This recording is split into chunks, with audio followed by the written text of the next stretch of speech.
Hello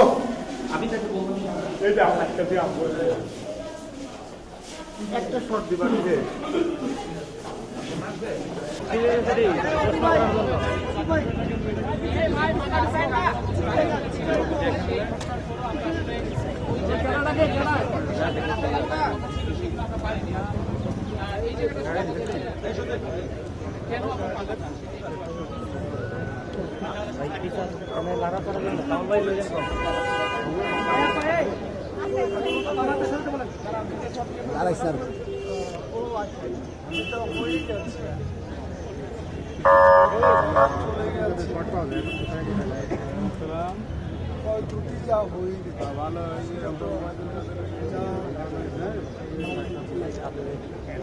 sir একটু loudly বলেন sir.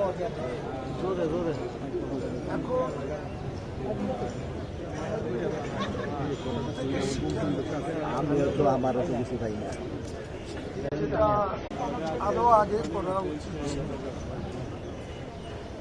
সেভাবে করা হয়নি, চেষ্টা ছিল, কিন্তু এটা এমন একটা ঘনবসতি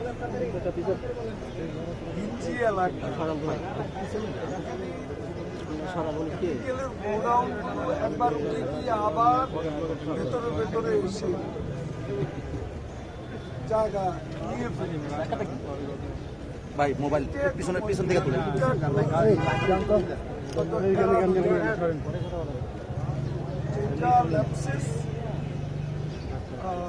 সেটা যেটা ভুল সেগুলো এখন সংশোধন করে নতুন করে পথ চলার বিকল্প। প্রধানমন্ত্রী নির্দেশ দিয়েছেন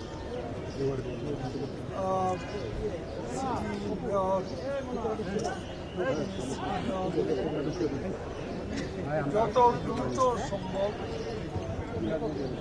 কেমিক্যালের গোডাউনগুলো সরিয়ে নেওয়া যায়, এ ব্যাপারে পদক্ষেপ মাননীয় প্রধানমন্ত্রী নির্দেশ দিয়েছে এবং এ ব্যাপারে পদক্ষেপ শুরু করেছে এমন কথাই তিনি দিয়েছেন এবং প্রকাশ্যে মিডিয়ার সামনে আমি আশা করি সিটি মেয়র এ ব্যাপারে পদক্ষেপ নেবেন কাল বিলম্ব না করে। আর এখানে যারা নিহত হয়েছে তাদের পরিবার পরিজন তারা অনেকেই সামর্থ্যবান ব্যক্তি, আর টাকা পয়সা দিয়ে তো এই কথা পুষিয়ে নেওয়া যাবে না। তারপরও এ ব্যাপারে সরকারের যা করণীয়, সরকার মানবিক আর্থিক সাহায্য, নির্বাসন, এ ব্যাপারে যা যা করণীয় সবই প্রধানমন্ত্রী শেখ হাসিনা নির্দেশ দিয়েছেন এবং প্রয়োজনীয় ব্যবস্থা নিতে বলেছেন। আমি একটা অনুরোধ করব, যারা আহত বার্ন ইনজিউরি এদের মধ্যে অনেককে আইসিইউতে নেওয়া হয়েছে। আইসিইউতে আরও অন্যদেরও পর্যায়ক্রমে নেওয়া হবে। 9 জনের মতো 8 জন এবং 4 জন বাইরে আছে। ক্রিটিক্যাল কন্ডিশন এমত অবস্থা বাইরে এখানে দর্শনার্থী বাড়তে থাকে, তাহলে ভালো কিছু ইতিহাস এবং বিপজ্জনক সেখানে রুগীর জন্য যেটা খারাপ সেজন্য ডাক্তাররা বারবার বলছে যে দর্শনার্থীদের যারা রোগীর প্রতি সহানুভূতিশীল বাঁচাতে হলে ডাক্তারের পরামর্শ মতো চিকিৎসা নেওয়ার ব্যবস্থা করতে এবং সবাইকে লড়তে হবে যাতে ঠিক না করে আমি সবাইকে সমস্ত সকলকে আপনাদের মাধ্যমে সাংবাদিকদের মাধ্যমে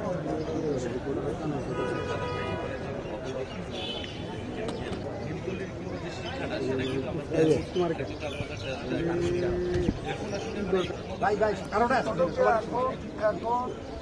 যত কেমিক্যালের গোডাউন সেখানে আছে এটা অনতি বিলম্বে এই কেমিক্যালের গোডাউনগুলো সরিয়ে নিতে হবে, এখানে রাখা যাবে না। এ ব্যাপারে কোনো প্রকার গাফিলতি আরো বড় ক্ষতি ডেকে আনবে। দিনক্ষণ এভাবে তো আর এটা বলা যাবে না, তবে অনতি বিলম্বে সরিয়ে দিতে প্রাইম মিনিস্টার নিজেই যেটাকে নির্দেশ দিয়েছেন সেখানে তো নতুন করে দিনক্ষণ ভেবে দেওয়ার কোনো এই ক্ষেত্রে এই বিষয়টা কিভাবে আপনারা সেটা সিটি মেয়র বিষয়টা দেখবে। তাকে বলা হয়েছে ঝুঁকিপূর্ণ অথবা ক্ষতিত যে কেমিক্যালস আছে সেগুলো বা অন্যান্য কেমিক্যালসও যেগুলো তো বিশেষজ্ঞরা জানেন সেটা দেখে শুনেই ব্যবস্থা নেবেন এবং ব্যবস্থা নিতে কোনো প্রকার কাল বিলম্ব করা যাবে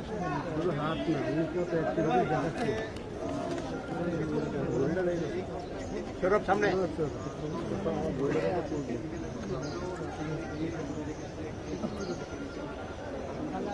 শিল্পমন্ত্রী দেখুন এক্স্যাক্টলি কি বলেছেন সেটা তার সঙ্গে আলাপ করতে হবে। তবে আমি আজকে পত্রপত্রিকার হেডিংয়ে যেটা দেখেছি সেটা হচ্ছে যে তিনি বলেছেন যে এই অগ্নিকাণ্ডের সূত্রপাত হচ্ছে সিলিন্ডার।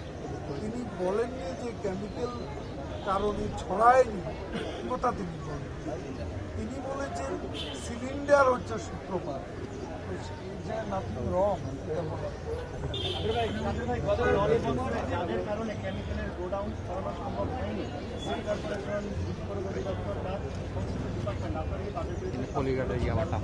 সরকারের উচ্চ পর্যায়ে বৈঠক করে তখন বলা যাবে। সরকারের উচ্চ পর্যায়ে এই বিষয়গুলো নিয়ে আলাপ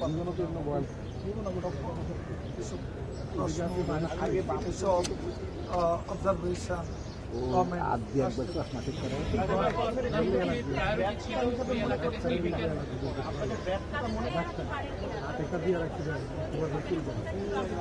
দেখুন এখানে দায়টা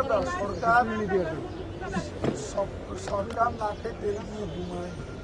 সরকারের ব্যবস্থা সরকার করেছে, সেখানে প্রাথমিকভাবে কিছু কিছু কেমিক্যালের গোডাউন সরিয়েও নেওয়া হয়েছে, কিন্তু পরবর্তীতে এসে আবার গোপনে এসে অনেকে জেকে বসেছে। এই বিষয়টা ক্লোজ মনিটরিংটা বলে হয়তো এমনটা সেটা ঠিক আছে।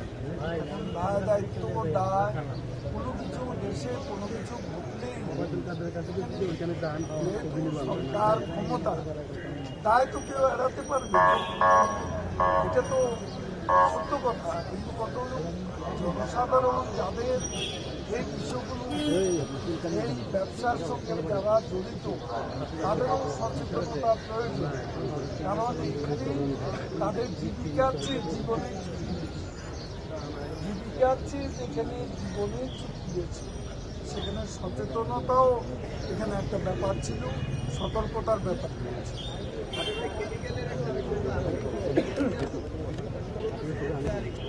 দেখুন আপনি ঠিক বলেছেন, সিলিন্ডারের ব্যাপারটা আমি আমার মন্ত্রণালয়ের সচিবকে গতকালই তাকে আমি পরামর্শ দিয়েছি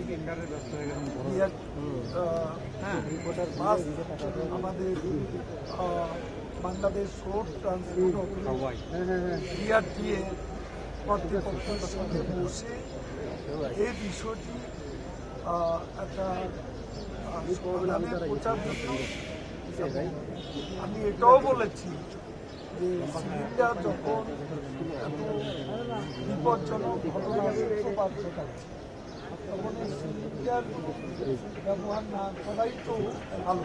কাজে সিলিন্ডার বন্ধ করার ব্যাপারে আমি সবাই আমাদের সচিবকে আমার মনে অচিরেই একটা ব্যবস্থা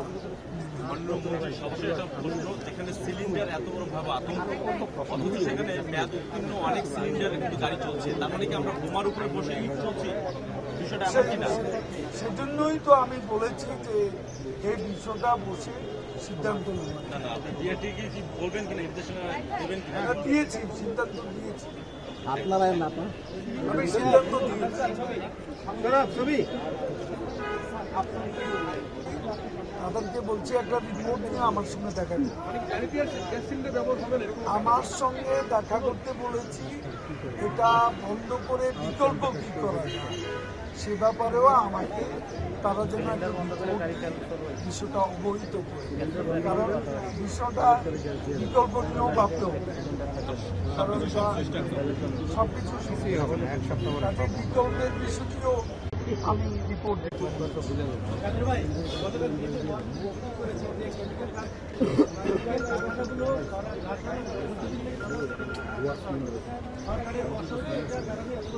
আমি বিএনপির মহাসচিব কি বলছে এটা না বলে একটা কথা বলতে চাই যে বিষয়টা হয়ে গেছে, এই বিষয়টা নিয়ে যে দুর্ঘটনাটি ঘটে গেছে, এত প্রাণহানি ঘটেছে, পজিটিভ কিছু করতে বলবো সবাইকে। এ ব্যাপারে প্রত্যেকেরই দায় দায়িত্ব আছে, নাগরিক হিসাবে, রাজনৈতিক দল হিসাবে। এই এতগুলো লোকের প্রাণহানি, মানুষের দুঃখ দুর্দশাকে পুঁজি করে আমাদের কারো রাজনীতি করা হচ্ছে। কাজে এই বিষয়টিতে আর যাই করুন রাজনীতিতে নেই, এটাই হলো আমার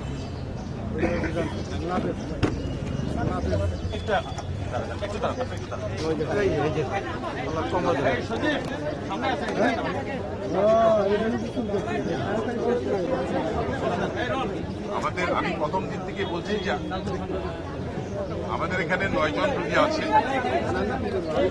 9 জন। প্রথম থেকেই বলছি 9 জন একজনও আশঙ্কামুক্ত না। আমরা সবাইকে আইসিইউতে ট্রান্সফার করার চিন্তা করছি। অলরেডি আমরা 5 জনকে আইসিইউতে নিয়ে গেছি, আর বাকি 4 জন আছে। তবে ওই সেই একই কথা, বান রুগীর প্রতিদিন কিন্তু প্রথম 48 ঘন্টা কিছু বলা যাবে, যত দিন যাবে অত সবাই কেউ কিন্তু ঝুঁকিমুক্ত না।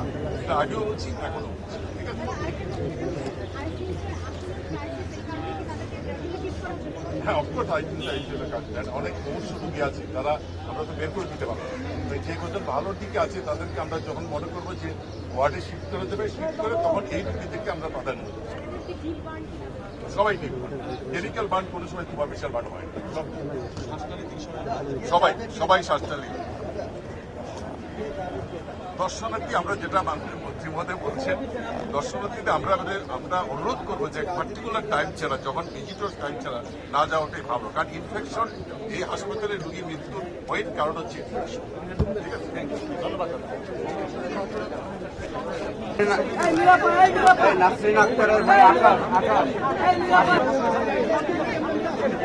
টাকা দাও নাই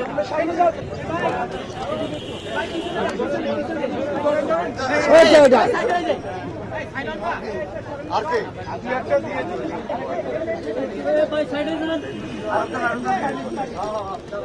আসেন, আপনি আসেন।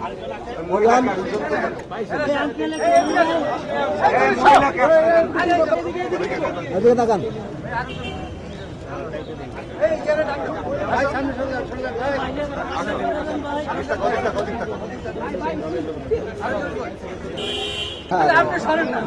মাথা উঁচা করেছে, মাথা নিচে করেন।